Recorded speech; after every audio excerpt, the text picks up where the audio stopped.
జై గురుదేవ్. ఓం శ్రీ సాయిరామ్. దివ్య ప్రేమ స్వరూపులారా, మీరు నిన్న గురు సందేశంలో పతంజలి అష్టాంగ యోగాలో బ్రహ్మచర్యాన్ని గురించి తెలుసుకున్నారు. అష్టాంగ యోగ అంటే 8 అంగాలతో కూడినటువంటిది. అందులో మొదటిది ప్రపంచంతో మనం ఏ విధంగా ప్రవర్తించాలి, ప్రపంచంతో ఏ విధంగా జీవితాన్ని కొనసాగించాలి అనే దాని గురించి తెలియజేస్తుంది. అందులో 5 సూత్రాలు ఉన్నాయి. 1 సత్యము, 2 అహింస, 3 అపరిగ్రహం, 4 అస్థేయం, 5 బ్రహ్మచర్యం. నాకు తెలిసినంత వరకు ఈ 5 సూత్రాల్లో కూడా ప్రాథమికమైంది మొట్టమొదటిది సత్యం. ఆ సత్యాన్ని ఆధారంగా చేసుకునే జీవితం కొనసాగాలి. సత్యం అనే పునాది ఉన్నప్పుడు ఆ జీవితం తప్పనిసరిగా నందనవనం అవుతుంది, దివ్యత్వం నెరవేరుతుంది, జీవిత పరమార్థం కూడా నెరవేరుతుంది. సత్యం అనే పునాది లేకుండా ఎంత పెద్ద భవనాన్ని నిర్మించినా అది ఏదో ఒక దశలో కుప్పగొలిపోతుంది. ఆ తర్వాత అహింస, ఆ తర్వాత అపరిగ్రహం, ఆ తర్వాత అస్థేయం, ఆ తర్వాత బ్రహ్మచర్యం. వివాహానికి ముందు సెక్స్ పరమైనటువంటి కలుషితం ఉంటే జీవిత పరమార్థం నెరవేరదు. వివాహానికి ముందు జీవితం పవిత్రంగా ఉంటే వైవాహిక జీవితం కూడా అదే తరహాలో కొనసాగుతుంది. కల్తీ సంసారాలే కలహాలకు నిలయాలుగా మారుతున్నాయి. కాబట్టి అంతరంగ పవిత్రత ఉంటే జీవితం మధురాతి మధురం అవుతుంది. అంతరంగంలో కలుషితం ఉంటే జీవితం సమస్యాత్మకం అవుతుంది. అందున సెక్స్ని గురించి ఆలోచించటం వేరు, మాట్లాడటం వేరు, ప్రత్యక్షంగా అనుభవించటం వేరు. అనుభవించింది ఏదైనా జీవుణ్ణి ప్రభావితం చేస్తుంది. అందున సెక్స్లో పాల్గొనటం అంటే మరొక సూక్ష్మ శరీరాన్ని మన జీవుడితో కలపటమే. కాబట్టి ఆ ప్రభావం తప్పనిసరిగా జీవితం మీద ఉంటుంది, వైవాహిక జీవితం మీద ఉంటుంది, ఆ తదుపరి సంతానం మీద కూడా ఉంటుంది. అందువలన బ్రహ్మచర్యం అనేది చాలా కీలకమైంది. వివాహానికి ముందు జీవితం, వైవాహిక జీవితం, సంతానం యొక్క అభివృద్ధి, ఈ 3 కూడా బ్రహ్మచర్యంతో ముడిపడి ఉన్నాయి. ప్రస్తుత కాలమాన పరిస్థితులలో బ్రహ్మచర్యాన్ని పాటించడం అంటే కత్తి మీద సాము లాంటిది. బ్రహ్మచర్యాన్ని పాటించకపోతే సెక్స్ పరమైన సమస్యలను ఎదుర్కోవలసి వస్తుంది. బ్రహ్మచర్యాన్ని పాటించేటట్లయితే సెక్స్ పరమైన సమస్యలు ఉండకపోగా ఫలవంతమైన సంతానాన్ని ప్రకృతికి కానుకగా అందించే అవకాశం ఉంటుంది. కాబట్టి ఇప్పటి వరకు మీరు యమను గురించి తెలుసుకున్నారు. ఇక 2వ అంశం నియమ. ఇది వ్యక్తిగా మనం ఎలా ఉండాలి అనే దాని గురించి తెలియజేసింది. నియమ, ఇందులో కూడా 5 సూత్రాలు ఉన్నాయి. 1 శౌచము, 2 సంతృప్తి, 3 తపస్సు, 4 స్వాధ్యాయం, 5 శరణాగతి. మరొకసారి చెప్తాను. శౌచము, సంతృప్తి, తపస్సు, స్వాధ్యాయము, శరణాగతి. ఈరోజు మనం శౌచాన్ని గురించి తెలుసుకుందాం. శౌచం అంటే శుచి లేక శుభ్రత లేదా శుద్ధి లేదా పవిత్రత. అంతరంగం ఎలా ఉండాలి? తెల్ల కాగితం మాదిరిగా ఉండాలి, క్లీన్ బోర్డ్ లాగా ఉండాలి, పవిత్రంగా ఉండాలి, శుచిగా ఉండాలి, శుభ్రంగా ఉండాలి. అయితే అంతరంగ శుద్ధితో పాటు బాహ్య శుద్ధి కూడా చాలా అవసరం. బాహ్య శుద్ధి యొక్క ప్రభావం అంతరంగం మీద పడుతుంది. అంతరంగ శుద్ధి యొక్క ప్రభావం భౌతిక శరీరం మీద ఉంటుంది. మనం శరీరాన్ని ఎలా ఉంచుకోవాలి? శుచిగా ఉంచుకోవాలి, శుభ్రంగా ఉంచుకోవాలి, పవిత్రంగా ఉంచాలి, ఆరోగ్యంగా ఉంచాలి. దాన్ని క్రమం తప్పకుండా పోషిస్తూ ఉండాలి. శారీరక శుద్ధి అనేది అంతరంగ శుద్ధికి ప్రతిబింబం అవుతుంది. శరీరం అనేది భగవంతుడు మనకిచ్చినటువంటి ఒక వాహనం.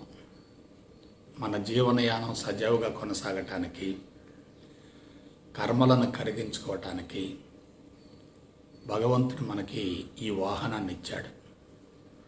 ఈ వాహనాన్ని జీవితాంతం ఆరోగ్యంగా ఉంచాలి, జీవితాంతం కండిషన్లో ఉంచాలి, క్రమం తప్పకుండా పోషిస్తూ ఉండాలి, విశ్రాంతి ఉండాలి, ఆహారం ఉండాలి, నిద్ర ఉండాలి, సమయ పాలన పాటిస్తూ ఉండాలి. పొరపాటున కూడా శరీరాన్ని అశ్రద్ధ చేయకూడదు. శరీరాన్ని అశ్రద్ధ చేసేటట్లయితే భారీ మూల్యం చెల్లించవలసి వస్తుంది. శరీరం ఆరోగ్యంగా ఉంటేనే మన దైనందిన కార్యక్రమాలను మనం సక్రమంగా నెరవేర్చగలుగుతాం. అందుకే అంటారు, శరీర మాధ్యం కలు ధర్మ సాధనం. ధర్మబద్ధంగా జీవించాలన్నా, ధర్మబద్ధంగా సంపాదించాలన్నా, ధర్మపత్నితో సంసార జీవితాన్ని కొనసాగించాలన్నా, బిడ్డల్ని ధర్మ మార్గంలో పెంచాలన్నా, జీవితం తప్పనిసరిగా పరిపూర్ణంగా కొనసాగాలి. మధ్యలో జీవితాన్ని ముగించకూడదు. అటువంటి పరిపూర్ణ జీవితానికి శరీరం చాలా అవసరం. శరీరం అనే పునాది నుండే అన్ని కార్యక్రమాలు కొనసాగుతాయి. ఈ శరీరమే కనిపించేటటువంటి ఇంద్రియాలకి, కనిపించినటువంటి జీవుడికి, మేధస్సుకి ఆవాసం అవుతుంది. మీరు జాగ్రత్తగా పరిశీలించండి. ప్రస్తుత జీవన విధానం ఎలా ఉందంటే ఆరోగ్యాన్ని కోల్పోయే విధంగా ఉంది, ఆరోగ్యాన్ని తాకట్టు పెట్టే విధంగా ఉంది, ఆరోగ్యాన్ని గురించి కలత చెందే విధంగా ఉంది, ఆరోగ్యం కోసం పరుగులు తీసే విధంగా ఉంది, ఆరోగ్యం కోసం లక్షల కోట్లు ఖర్చు పెట్టే విధంగా ఉంది.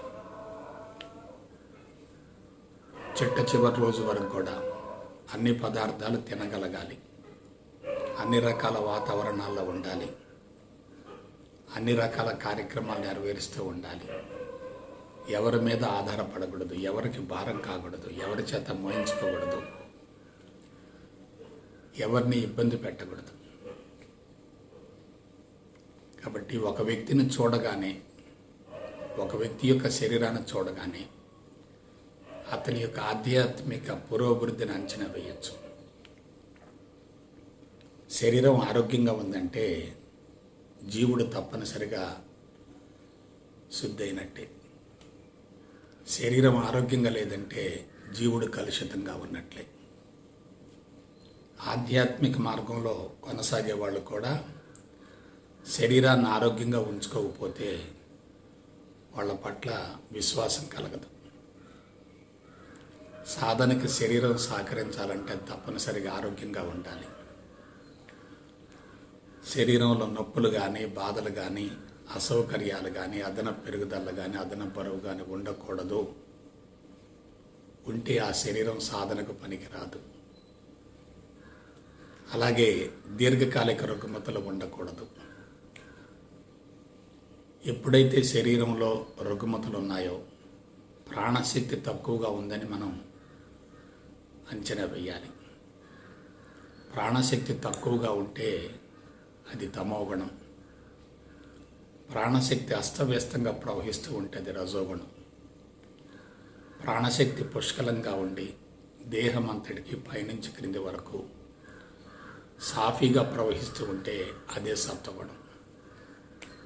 తమోగుణం ఉండకూడదు, రజోగుణం ఉండకూడదు. తమోగుణం ఉండకూడదు, రజోగుణం ఉండకూడదు, సత్వగుణం ఉండాలి. అదే సమత్వం లేక సమతుల్యం అంటే. ఆరోగ్యం ఉందంటే దాంతో పాటుగా సుదీర్ఘాయువు ఉంటుంది. ఆరోగ్యము సుదీర్ఘాయువులు రెండు ఉన్నాయంటే మానసిక ప్రశాంతత ఉంటుంది. మానసిక ప్రశాంతత ఉందంటే జీవితం సంతృప్తిగా కొనసాగుతుంది.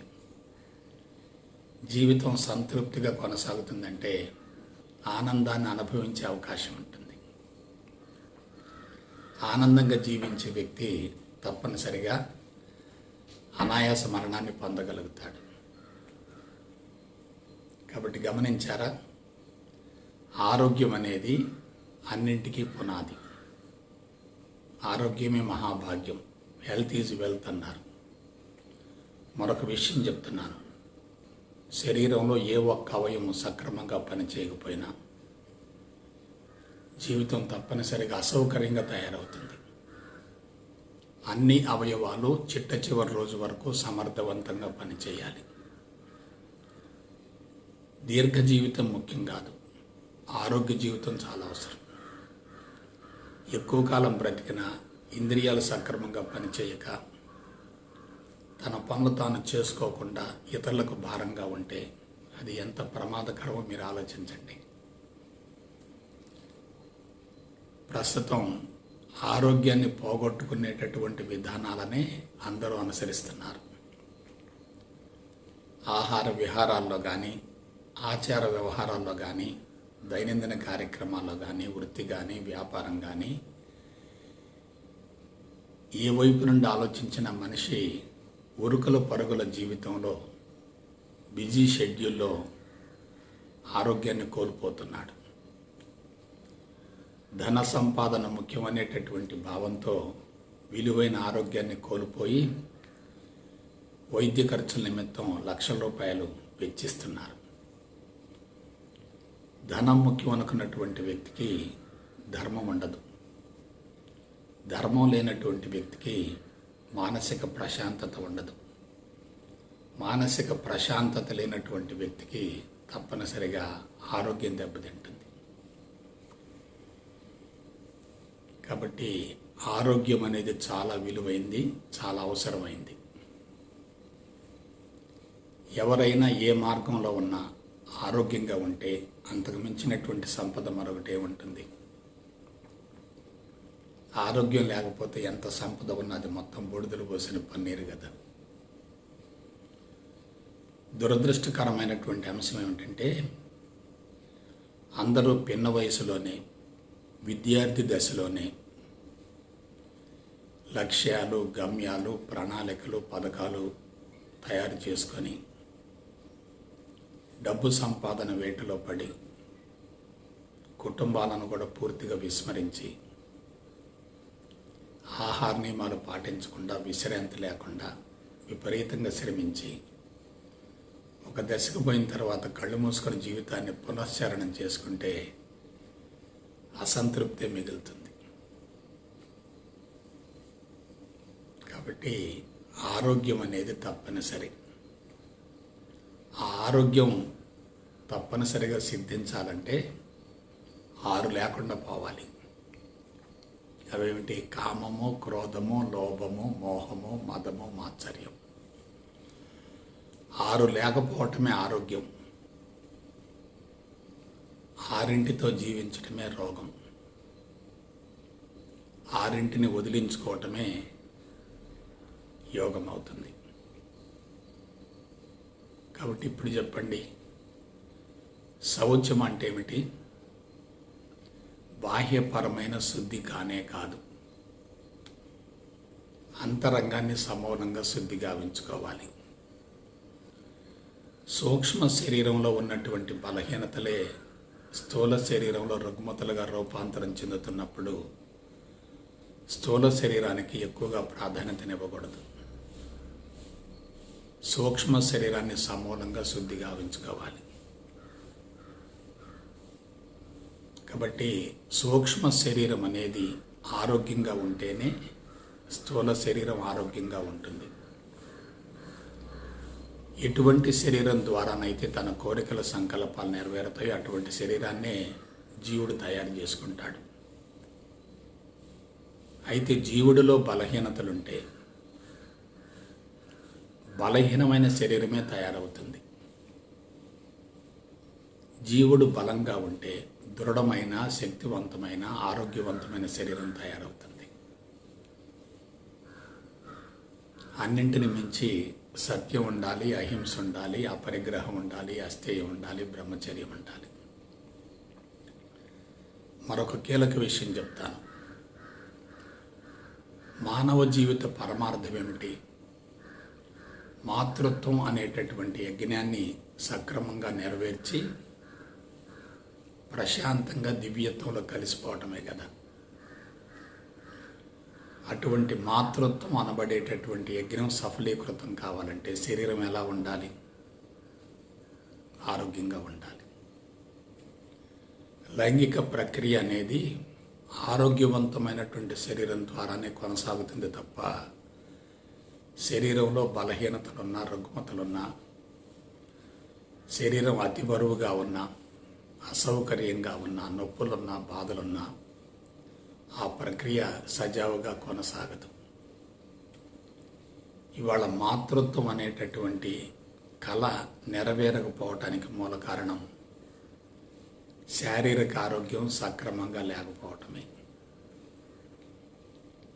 సెక్స్లో పవిత్రంగా, ప్రేమగా, పరిమితంగా పాల్గొంటూ బీజాలను విడుదల చేసి వాని ద్వారా ఫలవంతమైన సంతానాన్ని సమాజానికి అందించాలంటే శరీరం తప్పనిసరిగా ఆరోగ్యంగా ఉండాలి. కాదు మనసు ప్రశాంతంగా ఉండాలి. ఆ మనసు ప్రశాంతంగా ఉండాలంటే లోపల శుచి, శుభ్రత ఉండాలి, శుద్ధి ఉండాలి, పవిత్రత ఉండాలి. కాబట్టి కొంచెం జాగ్రత్తగా ఆలోచించుకోండి. జీవితం చాలా సులభమైంది. దురదృష్టవశాత్తు సులభమైనటువంటి జీవితాన్ని క్లిష్టంగా తయారు చేసుకొని దాని నుంచి బయటపడటం కోసం కష్టపడుతున్నారు. ఎప్పుడైతే జీవితం సాఫీగా కొనసాగుతుందో మానసిక ఒత్తిడి ఉండదు. జీవితం ఒడిదుడుకులుగా కొనసాగుతుందంటే తప్పనిసరిగా మానసిక ఒత్తిళ్ళు ఉంటాయి. ఆ జీవితం ఒడిదుడుకులుగా కొనసాగటానికి మూల కారణం అంతరంగంలో ఉన్నటువంటి బలహీనతలే. కాబట్టి కొంచెం జాగ్రత్తగా ఆలోచించండి. శౌచ్యము అంటే కేవలం భౌతిక శరీరానికి సంబంధించింది కానే కాదు,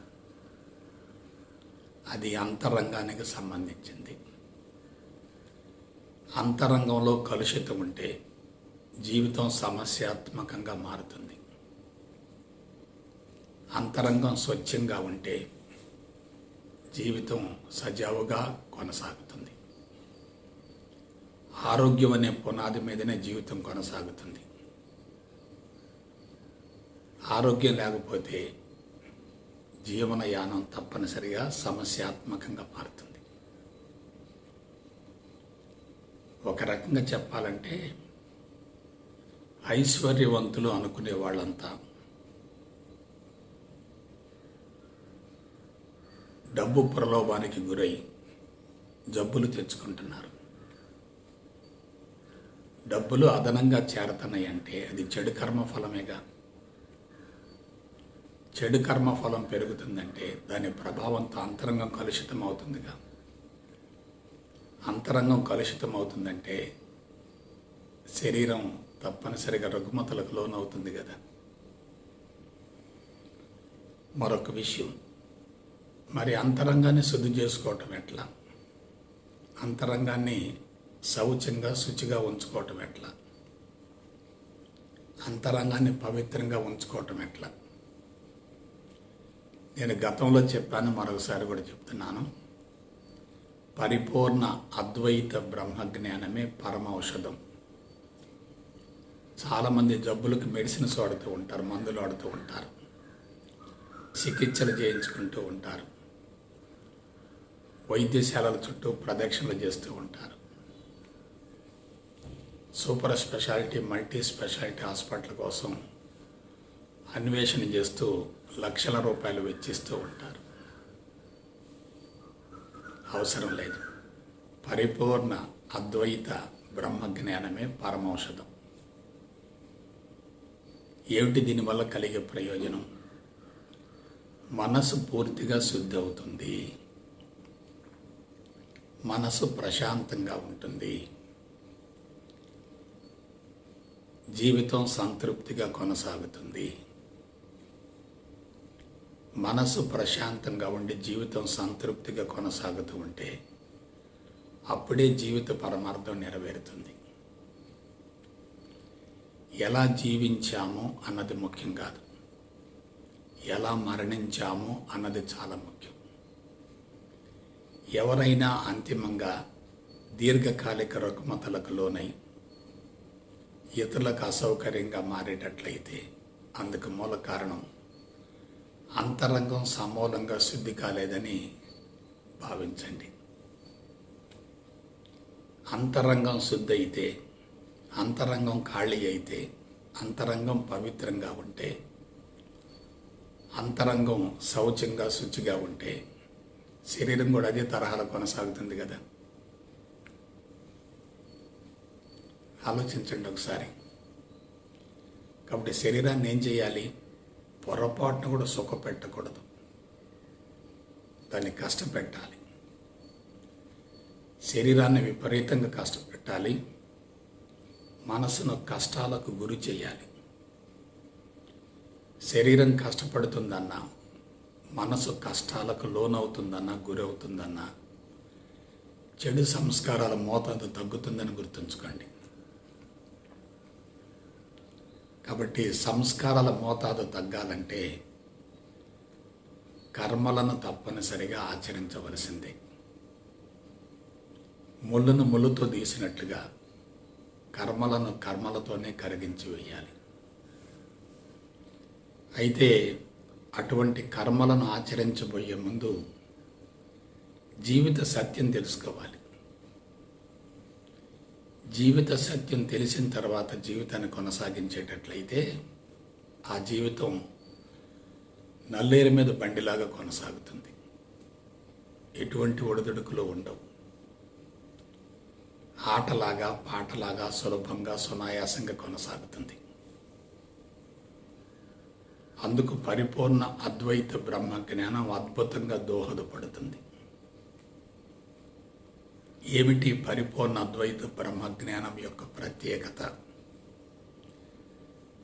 భౌతిక జ్ఞానం వేరు, మిథ్యా జ్ఞానం వేరు, సైన్సు సాంకేతిక పరిజ్ఞానం వేరు,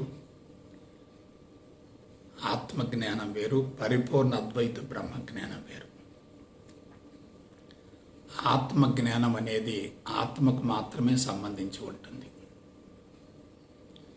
సైన్సు సాంకేతిక పరిజ్ఞానం ప్రకృతిలో ఉన్నటువంటి పదార్థాన్ని మార్చడానికి ఉపయోగపడుతుంది, మానవులకు అనుకూలంగా మలుచుకోవటానికి ఉపయోగపడుతుంది. మిథ్యా జ్ఞానం వల్ల మనిషి మానసిక మట్టానికే పరిమితం అవుతాడు, మాయలో పడిపోతాడు. భౌతిక జ్ఞానం వల్ల మనిషి భౌతికపరమైనటువంటి ఆలోచనలు పెంచుకుంటాడు, ప్రకృతిని తన అవసరాలకు ఉపయోగించుకోవాలనుకుంటాడు, ప్రకృతికి వెలకడతాడు, దాన్ని క్రయ విక్రయాలకు ఉపయోగించుకుంటాడు. కాబట్టి మనకు భౌతిక జ్ఞానం వద్దు, మిథ్యా జ్ఞానం వద్దు, సైన్సు సాంకేతిక పరిజ్ఞానం వద్దు, ఆత్మజ్ఞానం కూడా వద్దు. మరి ఏ జ్ఞానం కావాలి? పరిపూర్ణ అద్వైత బ్రహ్మజ్ఞానం, ఇంటిగ్రేటెడ్ మోనిస్టిక్ స్పిరిచువల్ నాలెడ్జ్. ఇదేమిటి? ఆత్మను అనాత్మను కలిపి ఒకటిగా భావించే విధంగా చేసేది. ఆత్మను అనాత్మను కలిపి ఒకటిగా భావించే విధంగా తయారు చేసేది. అనాత్మలోనే ఆత్మను చూసుకునే విధంగా, ఆత్మ కోసం భగవంతుడి కోసం ఎటువంటి అన్వేషణ చేయకుండా అంతరంగాన్ని సంతృప్తిగా ఉంచేది. భౌతిక ప్రపంచంతో అందులో వ్యక్తులతో ఉన్నటువంటి సంబంధాలను పూర్తిగా కరిగించేది. మనం భౌతిక ప్రపంచంతో నిరంతరం ఘర్షణ పడుతూ ఉంటాం. అందుకు మూల కారణం ఏంటి? భౌతిక ప్రపంచం మనం ఊహించిన విధంగా కొనసాగటం లేదు అనేటటువంటి భావన ఉంటుంది. చుట్టూ జరిగేటటువంటి సంఘటనలో మంచి ఉంటుంది, చెడు ఉంటుంది. జీవితంలో సంభవించేటటువంటి అనేక సందర్భాల్లో విజయం ఉంటుంది, అపజయం ఉంటుంది, లాభం ఉంటుంది, నష్టం ఉంటుంది, మంచి ఉంటుంది, చెడు ఉంటుంది, అన్నీ ఉంటాయి. కానీ పరిపూర్ణ అద్వైత బ్రహ్మజ్ఞానం యొక్క ప్రత్యేకత ఏమిటంటే చెడులో మంచిని చూడటం జరుగుతుంది, మంచిలో మంచిని చూడటం జరుగుతుంది.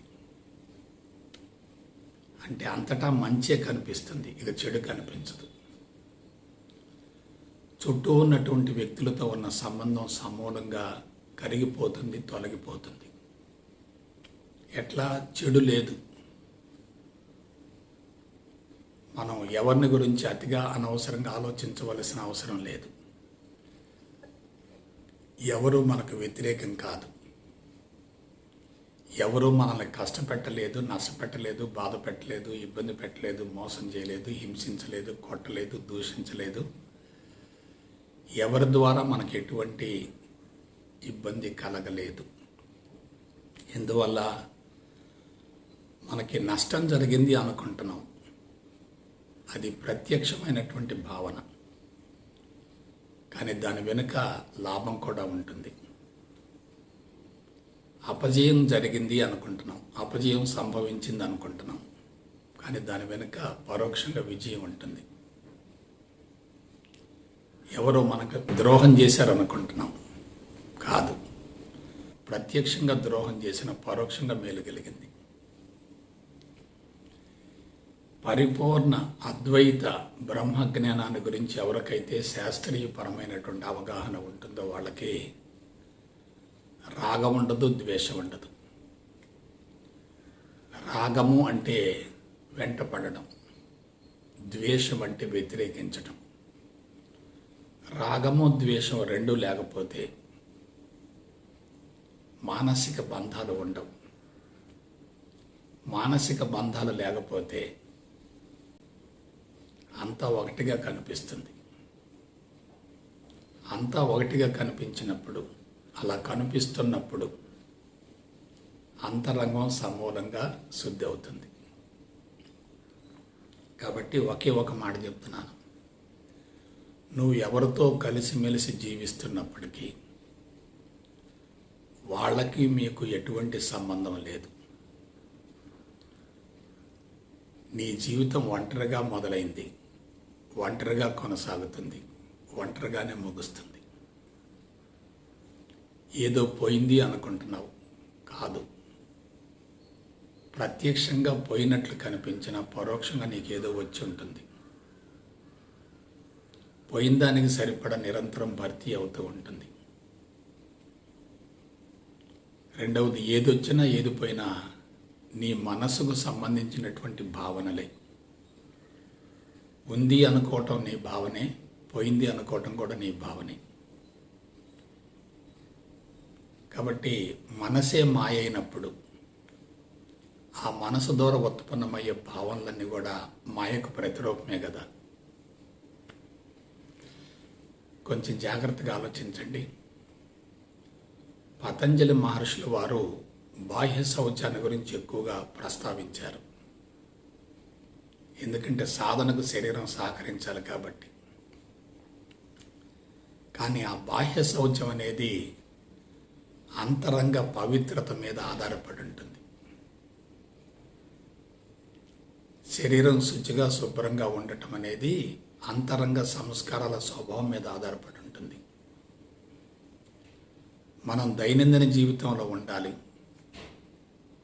అన్ని కార్యక్రమాల్లో చైతన్యవంతంగా పాల్గొంటూ ఉండాలి, ఆర్థిక వనరులు సేకరించుకుంటూ ఉండాలి, కుటుంబ పోషణ తప్పనిసరిగా ఉండాలి, శారీరక అవసరాలు కూడా తీర్చుకోవాలి. కానీ ఎవరితోనూ ఎటువంటి ఘర్షణ వైఖరి ఉండకూడదు, మనసులో పక్షపాతం ఉండకూడదు, రాగద్వేషాలు ఉండకూడదు. ఎవరికైనా మనసులో పక్షపాతం ఉన్నా, రాగద్వేషాలున్నా తప్పనిసరిగా అంతరంగం శుద్ధి కాలేదని గుర్తుంచుకోండి. పరిపూర్ణ అద్వైత బ్రహ్మజ్ఞానంలో ఉన్నటువంటి ఒకే ఒక అద్భుతమైన అంశం ఏంటంటే అది ఏకత్వాన్ని అనుభవంలోకి తెస్తుంది, సర్వం బ్రహ్మమయంగా గోచరింపజేస్తుంది. అటువంటి సర్వం బ్రహ్మమయంగా గోచరించాలంటే అంతరంగం అహం బ్రహ్మాస్మి అనే అంశాన్ని అనుభవంలోకి పొందాలి. కాబట్టి జాగ్రత్తగా ఆలోచించండి. నేను భగవంతుడను అనేటటువంటి అంశాన్ని అనుభవంలోకి పొందేటట్లయితే భౌతిక ప్రపంచం పట్ల రాగద్వేషాలు ఉండవు కదా, ఇటువంటి బలీయమైన సంబంధాలు ఉండవు కదా. బంధాలు లేకపోతే బాధలు ఎక్కడి? బంధాలు ఉంటేనే శక్తి హరించుకుపోతుంది. బంధాలు లేకపోతే శక్తి హరించుకుపోయే ప్రసక్తే లేదు. కాబట్టి జాగ్రత్తగా ఆలోచించండి. శౌచము అంటే ఏమిటి? శౌచం అంటే శుచిగా శుభ్రంగా ఉండటం. భౌతిక శరీరాన్ని శుచిగా శుభ్రంగా ఉంచటం ఎంత ముఖ్యమో అంతరంగాన్ని కూడా శుచిగా శుభ్రంగా ఉంచటం అంత ముఖ్యం. భౌతిక శరీరాన్ని శుచిగా శుభ్రంగా ఉంచినప్పటికీ అంతరంగం కలుషితంగా ఉంటే అది శౌచం కానే కాదు. భౌతిక శరీరం మురికిగా ఉన్నప్పటికీ అంతరంగం సమూలంగా శుద్ధి అయితే అదే అసలు సిసలైనటువంటి శౌచం అవుతుంది. బంగారు పాత్ర అయినా లోపల మురికి నీరుంటే ఆ పాత్రకు విలువ ఉండదు కదా. మట్టి పాత్ర అయినా అందులో అమృతం ఉంటే ఆ పాత్రకు విలువ ఉంటుంది కదా. అయితే అమృతం అంటే ఏమిటి, మురికి నీరు అంటే ఏమిటి? భౌతిక ప్రపంచపు సమాచారం లోపల ఉందంటే అది కలుషితమే. భౌతిక ప్రపంచపు సమాచారం అంతరంగంలో లేదనుకుంటే అదే అమృతం. మృతం కానిదే అమృతం. మృతం అంటే మరణానికి సమీపంగా తీసుకెళ్ళేది. అమృతం అంటే మరణాన్ని జయింపజేసేది. కొంతమంది మురికిగా ఉంటారు కానీ అంతరంగం పవిత్రంగా ఉంటుంది. కొంతమంది విపరీతంగా బాహ్యపరమైన శుచి కోసం ప్రయత్నిస్తూ ఉంటారు. ఇంటిని శుచిగా ఉంచాలనుకుంటారు, ఒంటిని శుచిగా ఉంచాలనుకుంటారు, డ్రెస్ నీట్గా ఉండాలనుకుంటారు, శరీరాన్ని బాగా అలంకరించాలనుకుంటారు, డాంబికంగా ఉంటారు, దర్పంగా ఉంటారు, అందరికీ తన జీవితాన్ని ప్రదర్శించాలనుకుంటారు. కానీ అది వాస్తవం కాదు, అది సరైన పందా కానే కాదు. అంతరంగం శుచిగా ఉండాలి, అంతరంగం శౌచంగా ఉండాలి, అంతరంగం శుద్ధి కావాలి, అంతరంగం పవిత్రంగా ఉండాలి. దానికి జ్ఞానమే పాశుపతాస్త్రం. అందున పరిపూర్ణ అద్వైత బ్రహ్మ జ్ఞానం చాలా అవసరం. పరిపూర్ణ అద్వైత బ్రహ్మ జ్ఞానాన్ని ఎవరైతే అనుభవంలోకి పొందుతారో వాళ్ళు సంపూర్ణ స్వేచ్ఛతో జీవిస్తున్నట్లే. ఎవరైతే సంపూర్ణ స్వేచ్ఛతో జీవితాన్ని కొనసాగిస్తారో వాళ్ళు ప్రపంచం చేత పూజలు అందుకుంటారు, మానవత్వాన్ని వికసింపజేసి మాధవత్వంలో దివ్యత్వంలో జీవించగలుగుతారు. వాళ్ళనే దేవుడిగా పూజిస్తారు. కాబట్టి బిడ్డలారా జాగ్రత్తగా ఆలోచించుకోండి. శౌచమో శౌచమో శౌచం. మీరు కొంతమంది అవధూతలను గమనించండి. అవధూతలను గమనించండి. వాళ్ళు ఎండకి ఎండుతుంటారు, వర్షానికి తడుస్తుంటారు, చల్లు వణుకుతుంటారు. ఆహారం సరిగా ఉండదు, నిద్ర సరిగా ఉండదు, స్నానం కూడా ఉండదు, బట్టలు కూడా ఉండవు. కానీ వాళ్ళని తాకితేనే మన జబ్బులు పోతాయి. వాళ్ళ దగ్గర కొద్దిసేపు కూర్చుంటేనే అంతరంగం శుద్ధి అవుతుంది. వాళ్ళతో కొద్దిపాటి సహచర్యమే మన సమస్యలకు పరిష్కారం అవుతుంది. దాన్నే సత్సంగం అంటారు. మరి వాళ్ళు స్నానం చేయటం లేదు కదా, ఎండకి ఎండుతున్నారు కదా, వర్షంలో తడుస్తున్నారు కదా, చల్లి వణుకుతున్నారు కదా, ఆహారం సరిగా తీసుకోవట్లేదు కదా. కొంతమంది మట్టిలో కలిసినటువంటి పదార్థాన్ని తింటూ ఉంటారు, రుచి లేని పదార్థాన్ని తింటూ ఉంటారు, నిలవ ఉన్నటువంటి పదార్థాన్ని తింటూ ఉంటారు. శరీరానికి అసలు ఎటువంటి ప్రాధాన్యతనివ్వరు. దానికి మూల కారణం ఏంటి? అంతరంగం శుద్ధయింది కదా. ప్రకృతితో సహచర్యం చేసేటటువంటి వ్యక్తులు మీరు జాగ్రత్తగా పరిశీలించండి. వాళ్ళకి బాహ్య శుచి ఉండదు, కానీ అంతరశుచి ఉంటుంది. బయటకు మురిగ్గా కనిపించిన అంతరంగంలో పవిత్రత ఉంటే అది శౌచమే కదా. బాహ్యంగా ఎన్ని రకాల శుచి శుభ్రతలు పాటిస్తున్నప్పటికీ అంతరంగంలో చెడు సంస్కారాలుంటే అది శౌచం ఎలా అవుతుంది? ప్రపంచం నుండి నాకేమిటి అని ఆశించేవాళ్ళు ప్రతి ఒక్కళ్ళు కూడా కలుషితంగా ఉన్నట్లే. నా నుండి ప్రపంచానికి ఏమిటని భావించే వాళ్ళంతా కూడా శౌచంలో ఉన్నట్లే. పథకాలు, ప్రణాళికలు, లక్ష్యాలు, గమ్యాలతో సంపాదన వేటలో ఉన్నటువంటి ప్రతి ఒక్కరూ శౌచంగా జీవించినట్లే. కాబట్టి ప్రపంచం నుండి ఆశించేటటువంటి తత్వం ఉందంటే అంతరంగంలో చెడు సంస్కారాలు ఉన్నట్లే కదా. ప్రపంచానికి ఇవ్వాలి అనే భావన ఉందంటే అంతరంగం ఉత్తమ సంస్కారాలతో ఉన్నట్లే కదా. కాబట్టి కొంచెం జాగ్రత్తగా ఆలోచించండి. శౌచము అంటే అంతరంగ స్థితి. ఎప్పుడైతే పవిత్రమైనటువంటి భావాలు ఉంటాయో అంతరంగం పవిత్రంగా ఉంటుంది. కలుషితమైన ఆలోచనలు ఉంటే అంతరంగం కలుషితంగానే ఉంటుంది. అటువంటి కలుషితాన్ని సమూలంగా తొలగించుకోవాలంటే తప్పనిసరిగా పరిపూర్ణ జ్ఞానం కావాలి. ఈ పరిపూర్ణ జ్ఞానాన్ని శాస్త్రయుక్తంగా తెలుసుకోవాలి. దాని గురించి లోతుగా విశ్లేషణ చేసుకోవాలి. ఆ తర్వాత అనుభవంలోకి పొందాలి. ప్రపంచంతో ఉన్న సంబంధం సమూలంగా తెగిపోయిందనుకోండి, అంతరంగం పూర్తిగా ఖాళీ అయిందనుకోండి, అతనికి శరీరం ఉంటుంది కానీ శారీరక మమకారం ఉండదు. శారీరక మమకారం లేదంటే శరీరాన్ని స్వేచ్ఛగా ఉంచుతూ తాను కూడా స్వేచ్ఛగా జీవిస్తున్నట్లే.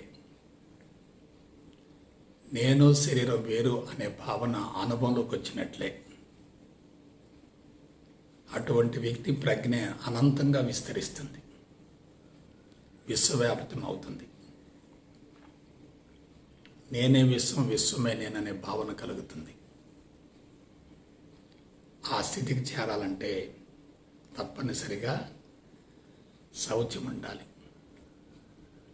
నేను శరీరం వేరు అనే భావన ఉన్నప్పటికీ శరీరాన్ని పొరపాటును కూడా అశ్రద్ధ చేయకూడదు. శరీరము, ఇంద్రియాలు, మనస్సు, బుద్ధి కూడా 4 స్తంభాల మాదిరిగా ఉండాలి. 4 పిల్లర్స్ మాదిరిగా ఉండాలి. 4 సమాన మోతాదులో ఉండాలి. 4 ఒకే స్థాయిలో ఉండాలి. క్రింద చక్రాలు ఎప్పుడైతే శుద్ధి అవుతాయో పైన చక్రాలు మొత్తం కూడా చైతన్యవంతమవుతాయి. క్రింద చక్రాలు బలహీనంగా ఉంటే పై చక్రాలు కూడా బలహీనంగా ఉంటే చైతన్యవంతం అయ్యే ప్రసక్తి లేదు.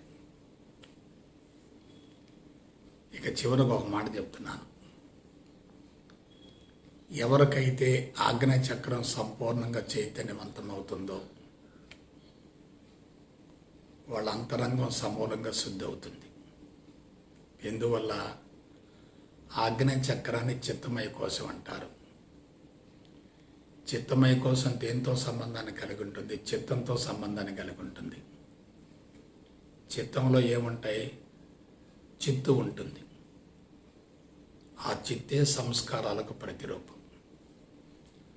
సంస్కారాలు సమూలంగా కరిగిపోయాయి అనుకోండి, చిత్తం ఉండదు, చిత్తం శుద్ధి అవుతుంది. చిత్తమయ కోశం కూడా శుద్ధి అవుతుంది. కాబట్టి బిడ్డలారా, జీవితం చాలా సులభమైంది. ఆ విషయం ఒక్క ఆధ్యాత్మికవేత్తకే తెలుసు. అవసరమైన దాన్ని పొందాలంటే అనవసరమైన దాన్ని వదిలించుకోవాలి. వ్యవసాయ క్షేత్రంలో ఉన్నటువంటి పిచ్చి మొక్కలు, కలుపు మొక్కలు, చెడు మొక్కలు మొత్తం తొలగిపోతేనే విత్తనాలు నాటితే పంట వస్తుంది. విత్తనాలు నాటాలి, దానికి తప్పనిసరిగా పోషణ చేయాలి, అప్పుడే పంట వస్తుంది. కాబట్టి అనవసరమైన దాన్ని తొలగించుకుంటే అవసరమైంది ఆటోమేటిక్గా వచ్చేస్తాయి. అనవసరమైంది బలంగా ఉన్నప్పుడు అవసరమైంది లోపలికి ప్రవేశించదు. ఒకవేళ ప్రవేశించిన క్షేత్రంలో బీజంగా మారదు. ఒకవేళ బీజంగా మారినది ఫలాల రూపంలోకి రాదు. ఇవన్నీ కూడా మనం తెలుసుకోవలసినటువంటి జీవిత సత్యాలు. కాబట్టి శౌచము అనేటటువంటి అంశాన్ని జాగ్రత్తగా విశ్లేషించుకోగలిగితే జీవిత పరమార్థం తప్పనిసరిగా నెరవేరుతుంది. ఆరోగ్యం అనేటటువంటి పునాది ఉంటేనే మనిషికి ఆధ్యాత్మిక పరిణతి కలుగుతుంది. కండబలం ఉండాలి, అర్ధబలం ఉండాలి, అంగబలం ఉండాలి, ఆ తర్వాతనే ఆత్మబలం. 4కి అడుగునేముందంటే కండబలం ఉంది. ఆ కండబలానికి మూలం మరియు ఆధారం ఏమిటంటే ధర్మబద్ధమైన జీవన విధానం.